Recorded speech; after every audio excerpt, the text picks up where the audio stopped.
मराठा आंदोलनाच्या पार्श्वभूमीवर सरकारकडून हालचालींना वेग. कालच्या बैठकीनंतर आज पुन्हा बैठकीचं सत्र. मुख्यमंत्र्यांसह दोन्ही उपमुख्यमंत्री आणि महाधिवक्तांमध्ये बैठक.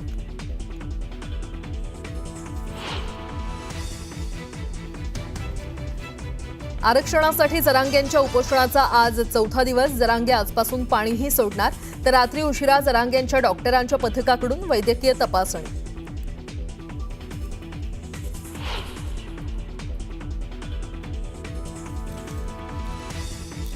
सीएसएमटी स्थानकावर मराठा आंदोलकांकडून फुगडी, खो-खो आणि कवायती.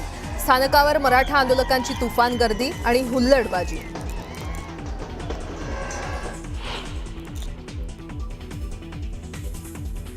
मनोज जरांगेंनी केलेल्या शांततेच्या आवाहनाकडे मराठा आंदोलकांची पाठ. आंदोलकांनी बेस्ट बस अडवली, तर थेट पोलिसांनी लावलेल्या बॅरिकेड्सवर चढत आंदोलकांचा रस्त्यांवर गोंधळ.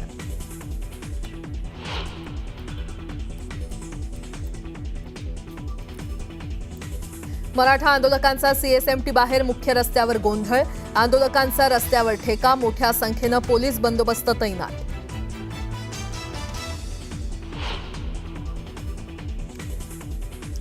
सीएसएमटी परिसरात वाहतूक मार्गात बदल. मुंबई सीएसएमटी आणि पालिकेच्या दिशेनं येणारे सर्व मार्ग वाहतुकीसाठी आज बंद राहणार. अतिरिक्त पोलिसांची कुमकही तैनात.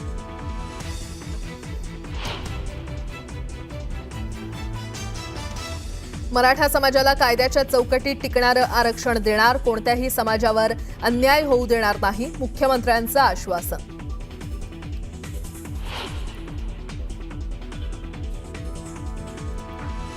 मानखुर्द टोल नाक्याजवळ नाकाबंदी केल्यानं वाशी टोल नाक्यावर वाहतूक कोंडी. मुंबईच्या दिशेनं जाणाऱ्या वाहनांना फटका.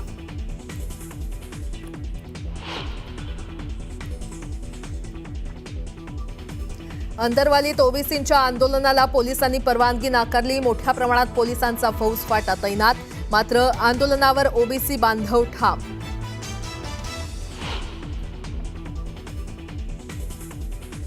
आणि मराठा आरक्षणाच्या पार्श्वभूमीवर छगन भुजबळ मुंबईत घेणार ओबीसी नेत्यांची बैठक. जरांगेंच्या मागण्यांवर ठरणार पुढची रणनीती.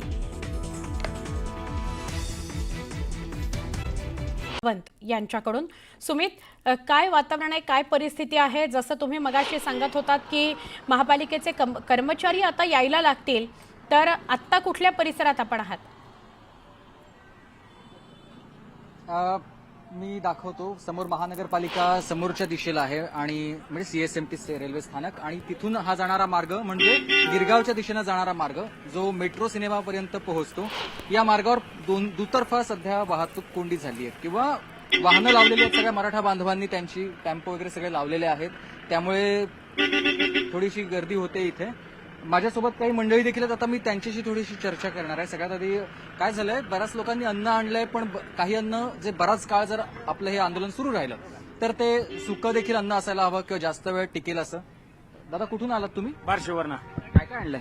चिवडा, भाकरी, चटणी, भाकरी. अच्छा, वाटतंय सगळ्यांना? सगळे घेतात ना? पाणी बॉटल. मुंबईकरांना वाटतंय की नाही? हा, सगळ्याला वाटतं. सगळे घेतात. हा. आज आणखी हे आजी आजोबा आहेत.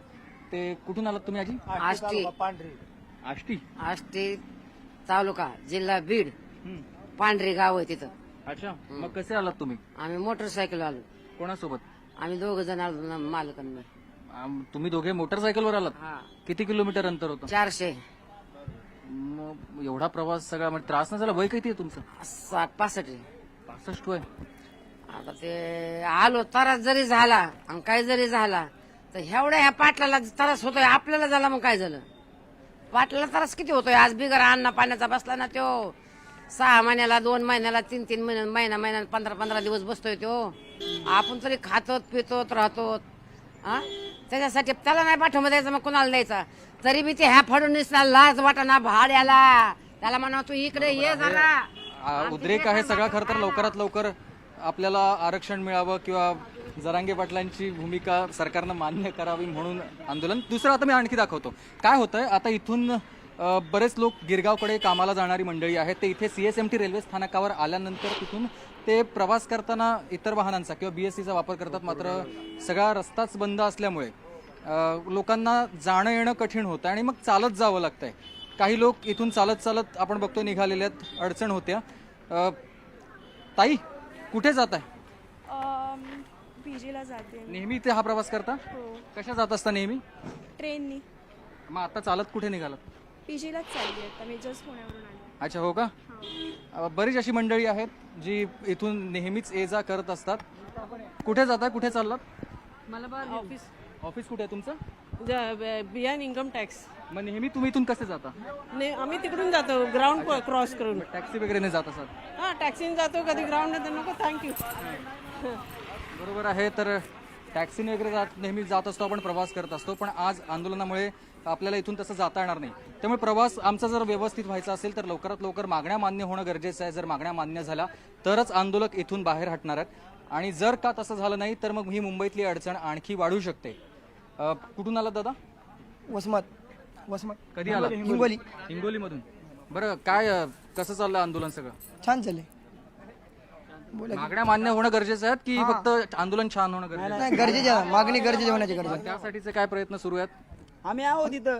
महिना किती दिवस लागो, महिना लागो, 15 दिवस लागो, आम्ही इथंच आरक्षण थांबणार. भेटोपर्यंत तोपर्यंत आम्ही हलणार नाही मधनं. जोपर्यंत आरक्षण मिळत नाही किंवा अंमलबजावणी निर्णयाची होत नाही तोपर्यंत आपण इथून हलणार नाही अशी भूमिका सगळ्या आंदोलकांची आहे. आणि त्यामुळेच आपण बघतोय मुंबईकरांची अडचण होतीये. पण जर काही अडचण होऊ द्यायची नसेल, मुंबईकरांची अडचण होऊ द्यायची नसेल तर तात्काळ आमच्या सगळ्या मागण्यांची अंमलबजावणी करावी, निर्णय लवकरात लवकर घ्यावा. आणि तसं जर झालं तरच मुंबईकरांची अडचण होणार नाही अशी भूमिका सध्या मराठा बांधवांची आहे.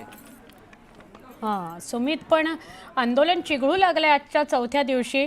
काही आंदोलक हुल्लडबाजी करताना सुद्धा दिसत आहेत. बस अडवण्याचा प्रयत्न झाला. ते बॅरिगेटिंगचे जे स्टँड असतात त्याच्यावर बसून गाडी खेळत होते. म्हणजे हे सगळे प्रकार मराठा आंदोलनाला कुठेतरी गालबोट लावू शकतात. मनोज जरांगेंच्या नावाला गालबोट लावू शकतात. बरोबर आहे, अगदी तसंच होताना दिसतंय. कारण असं आहे, आता मुंबई महानगरपालिकेची स्वच्छता वाहनं जी आहेत ती इथवर येण्यासाठी निघाली किंवा महानगरपालिकेने ती व्यवस्था केली. आधी आंदोलक असं म्हणत होते की व्यवस्था कोणती मिळत नाही आहे, पाणी नाही आहे किंवा स्वच्छतागृह व्यवस्थित नाही आहेत, बऱ्याच ठिकाणी कचरा देखील तसाच पडलेला आहे, तो सगळा उचलला जावा. पण तसं होत नाही आहे असं त्यांचा सगळ्यांचा आरोप होता. आता महानगरपालिकेने आपली सगळी स्वच्छता वाहनं इथे आणली आणि इथे आत नेण्याचा प्रयत्न केला, पण तसंही होत नाही आहे. कारण पुढे मेट्रोच्या सिनेमा ज्या ठिकाणी आहे त्या सिग्नलच्या पलीकडे काही आंदोलकांनी स्वच्छता करणारी जी वाहनं आहेत महानगरपालिकेची ती आत येऊ दिली नाहीत, ती तिथपर्यंतच थांबवली. त्यांच्या समोरच हे आंदोलन सुरू झालं. आणि हे सगळं सुरू झाल्यामुळे आता कचरा वाढत चाललाय किंवा आता उचलणार कोण? कारण महानगरपालिकेच्या कर्मचाऱ्यांना चालत तिथपर्यंत यावं लागतं आतमध्ये आणि मग इथून सगळं आपलं साहित्य असेल ते न्यावं लागतंय. यामुळे आंदोलन करताना याचा कुठेतरी परिणाम हा आपल्या स्वतःवर देखील होतो याची कदाचित कोणाला खात्री पटत नाहीये किंवा कळत नाहीये.